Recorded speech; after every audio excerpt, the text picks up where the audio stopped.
আসসালামু আলাইকুম। তো আশা করি সকলে ভালো আছেন। তো ভিডিওটা অনেক দিন আগের। তো যখন ময়মনসিংহে আজহারি হুজুর এসেছিল, তো তখন ভিডিওটা করা হয়েছিল। মাশাআল্লাহ, দেখুন বিপুল পরিমাণে মানুষ হয়েছিল। আসলে এটা প্যান্ডেলের বাইরের অংশ। তো আমি বাইরের অংশ থেকে ভিতর দিকে যাওয়ার চেষ্টা করছিলাম। দেখুন অনেক মানুষ এসেছিল এখানে আসলে। আপনি বলুন আল্লাহ সত্য বলেছেন।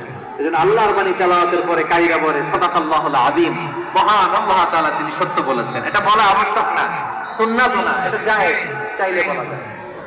তার মানে আল্লাহ তাআলা সত্য বলেছেন, আমি নবী ছিলেন সত্যবাদী, আল্লাহর হাবিব ছিলেন সাদিকুল আমিন, সত্যবাদী আমানতদার। আমার নবীর চাইতে বেশি আমানতদার মক্কায় কেউ ছিল না।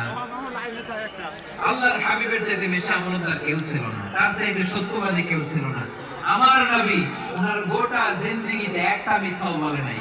সুবহানাল্লাহ পড়েন। সুবহানাল্লাহ। আল্লাহর হাবিব রাহমাতুল লিল আলামিন উনি জিন্দেগিতে কখনো একটা মিথ্যা বলেছেন?